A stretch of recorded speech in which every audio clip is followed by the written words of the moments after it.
Hey, good morning. Good morning, Hope Hub. Rise and shine. Rise and shine. I just wanted to check in with everyone, make sure that you guys are all right, and give you some hope. I know I haven't been here for probably a week now, but I needed just a little break to focus on some other things that were of a priority nature. But I was thinking to myself, especially this week, I've had in my spirit, I've been ruminating about my purpose, about the future, about things that I'm involved in and where God would have me be and where He's directing me. And it's very interesting that as I have every single day, as I've walked into bookstores, as I have been out in the community, as I've been in work, as I've talked to people, this idea of hope keeps coming up to the point where I'm thinking it's kind of crazy to where I'm like, is it a law of attraction thing? Because sometimes, you know, if you focus on something, let's say you're looking to buy a van, a certain type of van or a certain type of car, you start seeing them everywhere and you weren't seeing them before. So I don't know if that's the case for you in terms of what you think about expands, but that happens to me. And so every single place I've been going to, I see books that say hope on them. I go to the Red Box and there's a movie that says hope on it. I'm walking down the street and I see signs that say Hope Restaurant. And just now we came from a restaurant for breakfast. And guess what? The name of the restaurant is called the Anchor Restaurant. And if you think this is crazy, it was not something that I actually was looking for. But I have to show you the cup. That's what the cups, that's the cup. And that's the name of the restaurant. You see that? It says the Anchor Restaurant and it's a picture of an actual anchor. And I was looking at it and I'm like, oh my God, like how did we end up in the restaurant and it's called the Anchor Restaurant? And the guy, I asked him about, you know, why did you call this restaurant the Anchor Restaurant? And he said, because hope is your anchor in the storm. And so I'm like looking at him like, oh my God, I gotta give you guys a review online. Because if anything, you just made my day. So anyway, as much as where I am, the sun is shining. I'm at the ocean again. I just thank God for the ocean and my ability to even be just an hour, 2 hours away from Ocean City and 2 hours away from, you know, the beach. As much as today the sun is shining, I know that for some of you, it's not. And, you know, that's how life is. There are so many times when the sun is not shining. You feel like you're in the throes of a storm and everything is hitting you from the back, from the front, from the side. And today, if anything, my message to you, which is completely impromptu, spontaneous, is that the sun will come out. The sun will shine. Okay? The sun will shine. Trouble, suffering, challenges, adversity do not last always. Take it from me. Mommy. That soon you will find hope, and soon that hope will be your anchor in the storm. You want to say hi to the Hope Hub? There you go. Hi. Hi, Hope Hub. That's Jordan. I know the sun is pretty hot out here. But anyway, so that's all I wanted to say is that hope is your anchor in the storm. And that's been the reminder that I got this morning, the reminder that I've been getting all week. It's been crazy. Like my husband, I was telling him there's signs everywhere. I went and I got a book at the library called Unstoppable. And I got it just because there was another book by the same author that I thought was a very good corporate career lady book and her story. And so I just got her other book called Unstoppable. And I was thinking the book is completely about just corporate careers or professional leadership or something in that regard. Let me tell you, I took this book and it was stories of people who've been through challenges and adversity and how they're unstoppable. The book was put together in 1989. Yeah. Yes. 1989 is old, and God's watching you. Jordan says God's watching you. I guess what he means is God's always looking after you, right? He's always in your midst. So whatever is going on.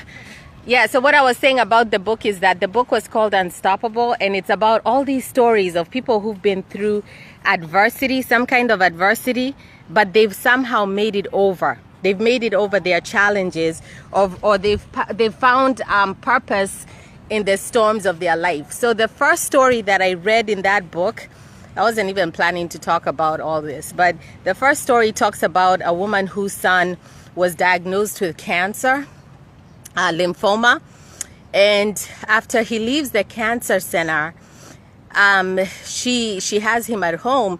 But when he leaves the cancer center, there are all these people who are writing letters of encouragement and sending him cards and sending him flowers. He was, I think, 10 years old at the time. And soon, like a month goes by, and the cards stop and nobody's sending the cards. And this little boy, he was waiting for the cards, and those cards gave him strength on a daily basis. They put a smile on his face. And so his mom is like, man, these people have stopped sending the cards. You know, that happens when you're going through something, when it's immediate, when you get that diagnosis or whatever. People will come and encourage you. People will call in and check on you. But soon after, people kind of go back to their normal lives.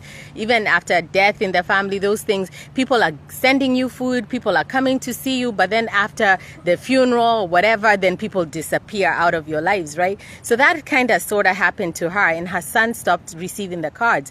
And so she was so worried because those cards were giving him strength, and they were giving him a smile on his face, some joy, something to look forward to when the postman comes every day. So she started sending him letters herself. And so she was sending him the letters, that just basically writing a letter every day. And then she would sign anonymously. Like she would say, your pal. I think it was your pen pal or something like that. But he was getting the letters on a daily basis. And at some point, she was cleaning his room, and she found a diagram that he had drawn. And then it was a beautiful diagram. And then he had written on it, thank you so much to my pal for all the letters you send me. I know it's you, Mom, or something like that. So he basically knew that it was his mom that was sending him all these letters every single day for years. So he had found out. But anyway, he ends up passing away like maybe 3 years later or 4 years later. And once he passes away, she's cleaning up, and she finds a letter box that he had with all his letters, but also a list of addresses of kids that he had been in the hospital with. And when she finds the list of addresses, she decides, you know, all these kids are probably home now with their families, or maybe they're still in the hospital. Maybe I should write them a letter, because, you know, people wrote letters to my son, and I want to make sure that no other kid went through what he went through, where they stopped receiving cards. So she writes a letter to them, and then they start writing back to her saying, thank you, thank you, thank you. Yes, Jordan? I found a bug on the wall. Okay. So yeah, so she writes letters to them, and then they start calling her. Hi, Soja Boy, Goge. So she starts sending them letters. They start sending her thank yous, and one of them she remembers, who said, thank you so much for sending me this letter, because I thought everyone had forgotten about me and no one in the world cared about me. So that started off her organization, and unfortunately I don't remember the name of the organization. Oh no, I think it's called Love Letters. And so she started this organization, and at the point at which this book was written that I picked up from the library in 1989, she had been working in this organization with volunteers, sending letters to children in hospitals, children at home who are recovering from all these diagnoses, these terminal illnesses. And she had gotten over 300 volunteers to write love letters to these children on a day-to-day basis, to where no child will ever be in a hospital and no child will ever be home who is sick and never get something from someone saying, we love you, we remember you, we hope you have a great day. So isn't that a wonderful way that you as an individual can take something that was your adversity and bless other people? So anyway, I say all this to say, each and every one of us has a ministry. Each and every one of you has a ministry. You may not be very certain what it is your purpose is in this life, but look around in the circumstances, the conditions of your life, and if something is speaking to you, something gives you that feeling of, you want to cry, that thing that you're really passionate about, you never know that might be the thing that God has called you to do. The thing that God wants you to do something about. If you're looking in the environment and you're seeing something is missing, like for example with her, she was like, man, all these kids, something is certainly missing, to where, why can't we write them letters? And she took that charge, and that's how she lived her life and was writing all these letters. So I don't know whatever happened to this woman, but somewhere in the universe she started that, and I'm sure people have continued with that, and they send out positivity and love to young children all over the globe. So what is your purpose? What is your hope? Who are you an anchor in the storm for? All right? So just start thinking, bringing it full circle. Who are you an anchor in the storm for?